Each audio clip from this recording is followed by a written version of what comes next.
3, 2, 1. Action. Well. How the juniors doing? तो देखो अब हम आ चुके हैं हमारे फेज डायग्राम पर और जो पहला फेज डायग्राम आपको पढ़ना है वो है वाटर का। बहुत ही ज्यादा इंपॉर्टेंट फेज डायग्राम है ये। या तो वाटर का आएगा या तो सल्फर का आएगा।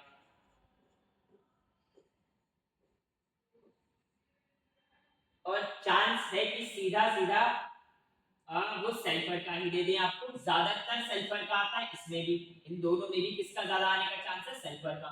तो ये तो आपको बिल्कुल भी नहीं छोड़ना। पर अगर सल्फर कभी नहीं आता तो उस केस में हर बार वाटर है दो फेज डायग्राम और लेड सिल्वर भी है। लेड सिल्वर का भी है फेज डायग्राम और इसके अलावा आपका जिंक मैग्नीशियम भी है।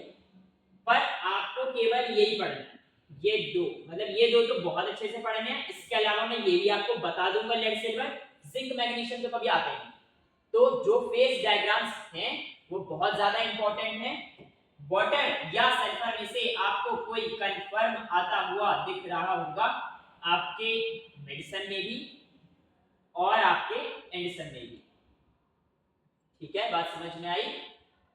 वैसे 80% मैं समझता हूं कि सल्फर ही आएगा।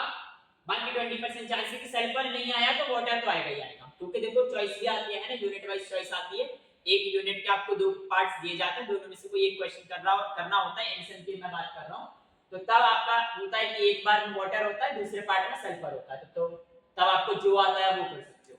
तो इसीलिए दोनों ही फेज डायग्राम बहुत ही ज्यादा जरूरी है, एक वाटर और एक सल्फर। जो लेड सिल्वर है वो भी देख लेना, बताऊंगा मैं उसको भी। ठीक है, जिंक मैग्नीशियम नहीं बताऊंगा क्योंकि वो कभी नहीं आता, बट लेड सिल्वर इंपॉर्टेंट है, वो जरूर करेंगे। ठीक है, वो भी कर लेंगे मतलब। तो ये तो बहुत ही ज्यादा जरूरी, हर हाल में अगर छोड़ गए इसको तो फिर आपका नंबर नहीं आ पाएंगे। अब पूरा थ्योरी का क्वेश्चन है, देखो न्यूमेरिकल इसमें आता ही नहीं है। न्यूमेरिकल आपका वाटर में बनेगा लाइम सोडा प्रोसेस से, ठीक है, या फिर आपका अल्कलाइन अल्कलिनिटी से, या फिर आपका ईडीटीए मेथड से। कंफर्म है वाटर से आपका न्यूमेरिकल आने वाला है। इन्हीं तीन टॉपिक में से किन्हीं एक टॉपिक से आएगा 100% श्योर। इसके बाद अगर हम बात करें न्यूमेरिकल की तो फ्यूल से आएगा। फ्यूल से भी वही एनालिसिस वाले पार्ट से, एनालिसिस ऑफ कोल प्रॉक्सिमेट या फिर वो सब, या कैलोरीमीटर के फार्मूला वगैरह से। तो आसान है। ठीक है, अप्लाइड केमिस्ट्री मेरे हिसाब से आपका फर्स्ट ईयर का सबसे इजी सब्जेक्ट है। ठीक है, चलो आगे बढ़ते हैं, शुरू करते हैं। अब हमारा है फेज डायग्राम किसका? वाटर का। ध्यान से सुनो, पहले मेरी बात को सुनना ध्यान से।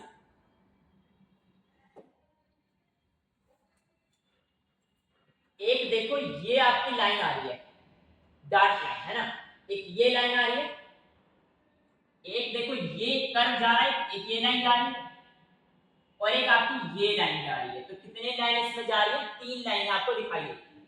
ठीक है, तो हमारे ये हो गए 3 कर्व्स। ये क्या है? 3 कर्व्स हैं। इसमें कर्व्स कितने हैं? कर्व्स हैं इसमें 3। कितने कर्व है इसमें? 3 कर्व है। इसमें एरियाज कितने हैं बताओ? कितने एरिया बन रहे हैं भाई? देख के पता चल रहा है, बहुत आसान है। एक एरिया ये बना, फिर दूसरा एरिया ये बना, फिर तीसरा एरिया ये बना। कितने एरियाज हैं इसमें? 3 एरिया। नहीं समझ आया क्या भाई? ये देखो यार, ये रहा एक एरिया, ये इसके नीचे का दूसरा एरिया और ये तीसरा एरिया। 3 एरिया हो गए। अच्छा, उसके बाद एक बहुत इंपॉर्टेंट पॉइंट जो कि है ट्रिपल पॉइंट।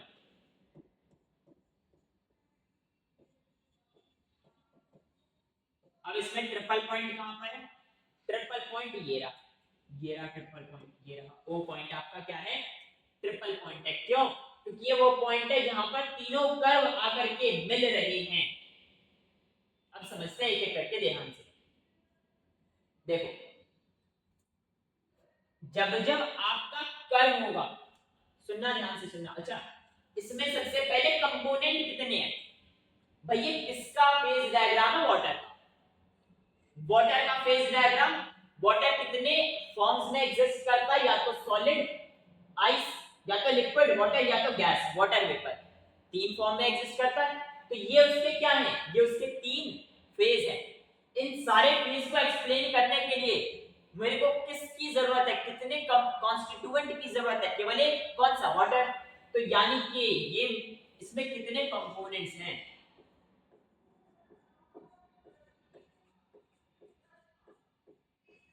इसमें केवल एक कंपोनेंट। सो क्या बोला जाएगा, it is a single component system. ये सिंगल कंपोनेंट सिस्टम है। हम किसकी बात कर रहे हैं, वाटर की बात कर रहे हैं। तो कंपोनेंट इसमें एक है, तो मतलब C का वैल्यू हमेशा क्या रहने वाला है, 1 रहने वाला है। ठीक है, डन है। आगे देखो, अब हम कर्व की बात करेंगे एक एक करके। पहले देखो मैं कर्व, कौन से कर्व की बात कर रहा हूं, पहले ये OF की बात कर लेते हैं। चलो OF, तो ये मेरा कौन सा कर्व है, ये मेरा सब्लिमेशन कर्व है। सब्लिमेशन कर्व कैसे है, क्योंकि इस तरफ क्या है, सॉलिड, इस तरफ क्या है, आपका लिक्विड। ठीक है, इस तरफ आपका सॉलिड है, इस तरफ आपका लिक्विड है। ठीक है ना, समझ में आ रही बात। तो इसीलिए ये मेरा कौन सा कर्व है, ये मेरा सब्लिमेशन कर्व है। आगे ये मेरा कौन सा कर्व हुआ, ये मेरा मेल्टिंग पॉइंट कर्व हुआ। कैसे मेल्टिंग पॉइंट कर्व कैसे है ये, क्योंकि यहाँ पर क्या है सॉलिड, यहाँ पर क्या है लिक्विड, ये मेल्टिंग पॉइंट कर्व बना। यहाँ पर क्या है लिक्विड, यहाँ पर क्या है वाटर वेपर गैस, तो इसलिए ये कौन सा कर्व बनेगा, वेपर कर्व बनेगा। वेपराइजेशन का कर्व हो गया ये, एकदम समझ में आ गया होगा। अब देखो, जब आपका सब्लिमेशन कर्व है, जब आपका ये वाला कर्व है, ये वाला, तो इस पूरे कर्व में कौन कौन एग्जिस्ट कर रहा है, इस कर्व में एक आपका आइस है और एक आपका वाटर वेपर है। मतलब इस कर्व में दो फेज है, एक है सॉलिड और एक है मेरा गैस। बात समझ में आई। आगे देखो, अब ये कर्व, अगर मैं इस वाले कर्व की बात करूं, तो इस कर्व में एक आइस है एक वाटर है, तो इधर कौन कौन सा फेज एग्जिस्ट कर रहा है, सॉलिड और इसके साथ में लिक्विड के साथ में। जबकि इस वाले फेज में कौन कौन एग्जिस्ट कर रहा है, एक आपका लिक्विड और एक आपका गैस। राइट, क्या समझ में आया इस बात से कि जब जब कर्व बन रहा है, 3 बार कर्व बने, हर एक कर्व में कितने फेज एग्जिस्ट कर रहे हैं, 2 फेज। अगर मैं इस कर्व की बात करूं तो सॉलिड और गैस, अगर मैं इस कर्व की बात करूं तो सॉलिड और लिक्विड, अगर मैं इस कर्व की बात करूं तो लिक्विड और आपका गैस। यानी कि जब भी कर्व होगा तो हमारा फेज कितना आएगा, कितना आ रहा है, 2 आ रहा है। फेज कितना हो गया, 2 हो गया। क्लियर, बोलो समझ आया। अब देखो एरिया को देखो, एरिया को देखो, ये मेरा एक एरिया, इसमें क्या एग्जिस्ट कर रहा है, इतने एरिया में आइस। ये एक और एरिया, इसमें क्या एग्जिस्ट कर रहा है, केवल वाटर। इस एरिया में क्या एग्जिस्ट कर रहा है, केवल वाटर वेपर। तो मतलब एक एरिया में केवल एक फेज एग्जिस्ट कर रहा होता है। तो इसीलिए एरिया के लिए फेज का क्या वैल्यू आएगा, 1 आएगा। पर अगर मैं बात करूं ट्रिपल पॉइंट की, अगर मैं इस ट्रिपल पॉइंट की बात करूं, तो ये जो मेरा ट्रिपल पॉइंट है, इस पर कितने फेज एग्जिस्ट कर रहे हैं। देखो यहां पर सॉलिड भी है, यहां पर मेरा लिक्विड भी है और यहां पर मेरा गैस भी है। मतलब इस ट्रिपल पॉइंट पर तो तीनों के तीनों फेज एग्जिस्ट कर रहे हैं। बोलो बात समझ में आई। इस पॉइंट पे मेरे तीनों के तीनों फेज एग्जिस्ट कर रहे हैं, यानी कि मेरे ट्रिपल पॉइंट पर कितने फेज एग्जिस्ट कर रहे होते हैं, 3। अगर मेरा कंपोनेंट क्या है, वाटर है, तो 3 कर्व बनेंगे, 3 एरिया बनेंगे, जो 3 कर्व बन रहे हैं हर एक कर्व में 2 फेज हैं और जो 3 एरिया बन रहे हैं हर एक एरिया में एक फेज है और जो ट्रिपल पॉइंट है उसमें तीनों फेज एग्जिस्ट कर रहे हैं। डन, बात एकदम क्लियर, बहुत बढ़िया। अब आगे, अब देखो डिग्री ऑफ फ्रीडम निकालूंगा मैं क्या निकालूंगा? डिग्री ऑफ फ्रीडम, किसके लिए? कर्व के लिए।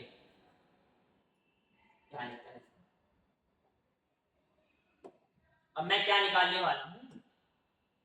मैं मेरा डिग्री ऑफ फ्रीडम निकालने वाला हूं।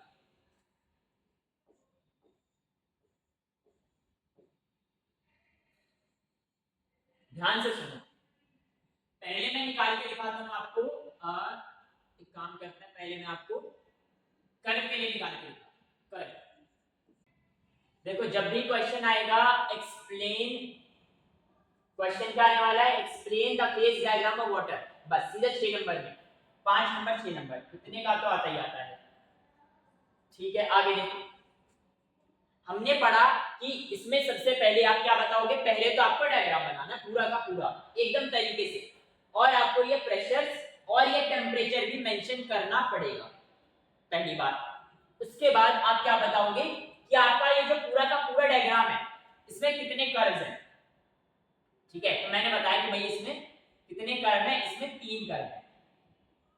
ठीक है, इसमें कितने कर्व है? 3 कर्व है। फिर आप उन कर्व का नाम लिखोगे भाई, कर्व कर्व कर्व, 3 कर्व है ना? कौन कौन से हैं? OF, OG, OE, OF, OG और OE, ये मेरे 3 कर्व हैं। अच्छा, अब ध्यान से सुनो मेरी बात, हर एक कर्व का आपको नाम बताना है। तो ई कौन सा कर्व है? वेपराइजेशन कर्व, तो यहां मैं लिख दूंगा वेपराइजेशन कर्व। ठीक है, इधर नाम लिख दूंगा, इधर नाम लिख दूंगा, जो भी कर्व का नाम है। उसके बाद फिर मैं निकालूंगा डिग्री ऑफ फ्रीडम।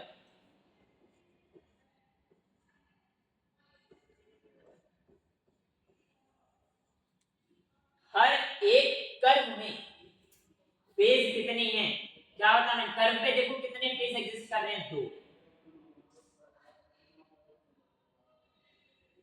कर्व पे कितने फेज एग्जिस्ट कर रहे हैं? 2। अच्छा, कंपोनेंट कितना है? एक वाटर केबल, तो फॉर्मूला यूज करो, F is equals to C minus P plus 2। F कितना आया? 1। क्या मतलब है कि कर्व के लिए डिग्री ऑफ फ्रीडम कितनी आती है? हमेशा 1 आती है। बात समझ आ गई? तो आपको ये निकाल के दिखाना पड़ेगा कि भाई मेरे जितने भी कर्व हैं उनमें फेज कितने हैं? 2, कंपोनेंट कितने हैं? 1। तो degree of freedom by using phase rule कितना आ गया? 1 आ गया। बात समझ में आ गई? अब कोई दिक्कत? आगे चलो, आगे आप क्या बताओगे? आगे आप एरिया बताओगे। कर्व बता दिया आप, उसके बाद आप क्या बताओगे? एरिया बताओगे।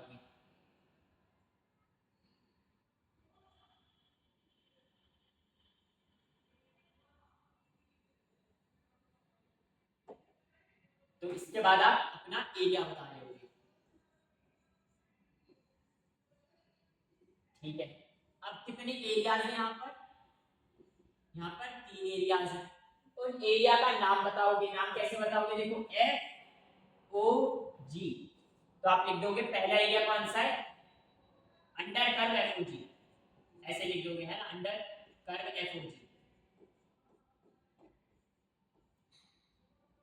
FOG, तो ये एक एरिया हो गया। फिर FOE, इसके नीचे का एक एरिया होगा। GOE, एक ये एरिया हो गया। 3 एरिया हो गए। तो आप इस तरीके से जो भी है तीनों एरिया बता दोगे। बात क्लियर है? उसके बाद बारी आएगी डिग्री ऑफ फ्रीडम बताने की। अब डिग्री ऑफ फ्रीडम कितना आएगा भाई? एरिया के लिए कितने फेज थे बताओ? F निकालना है। F is equals to C minus P। C कितना है? 1। फेज कितने होते हैं?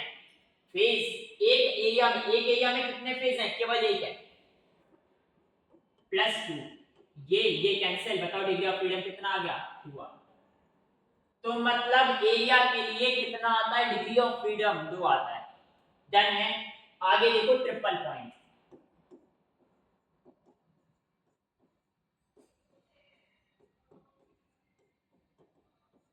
वाटर के केस में ट्रिपल पॉइंट किस टेम्परेचर पे आता है? 0.0099 डिग्री सेल्सियस पे आता है। ये भी आपको याद होना चाहिए, ठीक है। अच्छा, ट्रिपल पॉइंट की मैं बात करूं, कितने फेज एग्जिस्ट कर रहे हैं ट्रिपल पॉइंट पे? कंपोनेंट कितना? एक है। F = C - P। Triple point पर कितने फेज एग्जिस्ट कर रहे हैं? तीनों +2। कितना आ गया ट्रिपल पॉइंट पे डिग्री ऑफ फ्रीडम? 1 - 3 - 2 + 2 0। तो यानी कि कर्व के लिए डिग्री ऑफ फ्रीडम कितना आता है? आपका 1 आता है। और एरिया के लिए डिग्री ऑफ फ्रीडम कितना आता है? आपका 2 आता है। और अगर हम बात करें ट्रिपल पॉइंट की, तो डिग्री ऑफ फ्रीडम कितना आएगा? 0 आएगा। ये सारी बात आपको बतानी पड़ेगी, ठीक है। और साथ में ये सुंदर सा डायग्राम आपको बनाना पड़ेगा, जो कि सुंदर ही दिखना चाहिए, इसको साफ सुथरा बनाना पड़ेगा, तब जाके मार्क्स मिलेंगे। बात समझ में आई? अच्छा, अब देखो आगे मैंने आपके बारे में जो भी है, जो बातें आपको बतानी चाहिए वो मैंने बता रखी है। ये देखो इस तरीके से, किस तरीके से आपका प्रेजेंटेशन होना चाहिए। आपने देखो कर्व्स ओए, ठीक है, ये बता दिया। OA is the curve of vaporization, ये वेपराइजेशन कर्व होता है। Curve OA comes to N and at A पे खत्म हो रहा है, ठीक है। पीछे देख लेना, क्रिटिकल प्रेशर, आपने प्रेशर बता दिया, आपने टेम्परेचर बता दिया, कहां पे कर्व खत्म हो रहा है, ठीक है। तो ये बता दिया कि कौन कौन से दो फेज एग्जिस्ट कर रहे हैं, वाटर और वेपर एग्जिस्ट कर रहे हैं दोनों। तो इस तरीके से आप क्या करोगे, आप अपने हर एक कर्व के बारे में, हर एक एरिया के बारे में थोड़ी थोड़ी डिटेल लिखोगे, इंफॉर्मेशन लिखोगे जो आपको डायग्राम में दे रखी है, और उस तरीके से आप अपना पूरा आंसर ड्राफ्ट करोगे। जो जो बातें इंपॉर्टेंट है बताने वाली वो मैंने बता दिया आपको। आपको फेज रूल, अपने कर्व बताने पड़ेंगे कौन कौन से, एरिया बताना पड़ेगा कौन कौन सा है, क्रिटिकल पॉइंट कितने मतलब कितने पॉइंट बन रहे हैं, ट्रिपल पॉइंट आपके कितने बन रहे हैं। अभी हम सल्फर पे पढ़ेंगे तो उधर देखना, तब समझ में आएगा ट्रिपल पॉइंट आपका कौन कौन सा ट्रिपल पॉइंट बन रहा है, ठीक है, वो आपको बताना पड़ेगा। इसके बाद बस मतलब इतना ही है। और डायग्राम अच्छा बनाना, तो फिर आपका काम हो जाएगा। Degree of freedom, phase rule लगा लगा करके आपको हर एक कर्व के लिए बताना पड़ेगा डिग्री ऑफ फ्रीडम, एरिया के लिए बताना पड़ेगा डिग्री ऑफ फ्रीडम, और अपना ट्रिपल पॉइंट के लिए बताना पड़ेगा डिग्री ऑफ फ्रीडम। तब जाकर के आपको पूरे मार्क्स मिल पाएंगे इस क्वेश्चन में, ठीक है। बात समझ में आई? तो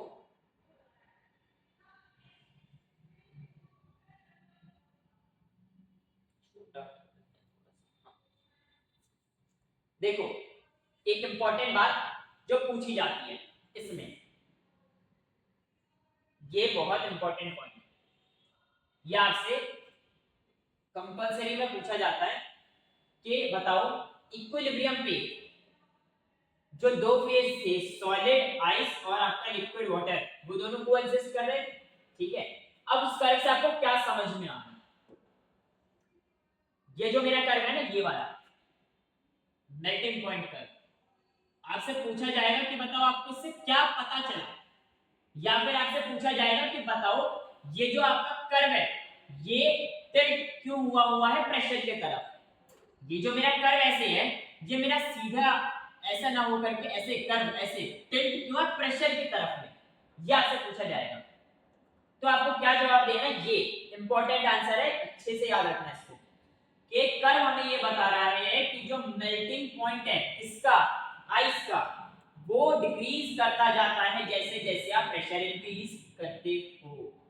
जैसे जैसे आप अपना प्रेशर बढ़ा रहे हो, तो जैसे जैसे आप प्रेशर को बढ़ा रहे हो, तो ये देखो ये आपका क्या करता जाता है, मेल्टिंग पॉइंट डिक्रीज करता जाता है। इसी वजह से ये जो कर्व है ये प्रेशर की तरफ स्नान हो रखा है। बात समझ में आ गई?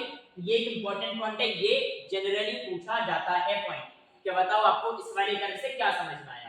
तो ये एक इंपॉर्टेंट बात थी जो मैंने आपको बता दी अलग से। इसके अलावा आपको पूरा का पूरा जो भी मैंने बताया है वो सारे के सारे पॉइंट इंक्लूड करने पड़ेंगे अपने आंसर में, तब जाकर के आपको पूरे 6 मार्क्स मिल पाएंगे। बहुत ही आसान क्वेश्चन है, ठीक है। अगर थोड़ा सा याद कर लोगे अच्छे तरीके से तो कर ले जाओगे, ठीक। तो इस तरीके से हमारा वाटर का फेज डायग्राम पूरा का पूरा कंप्लीट हो गया।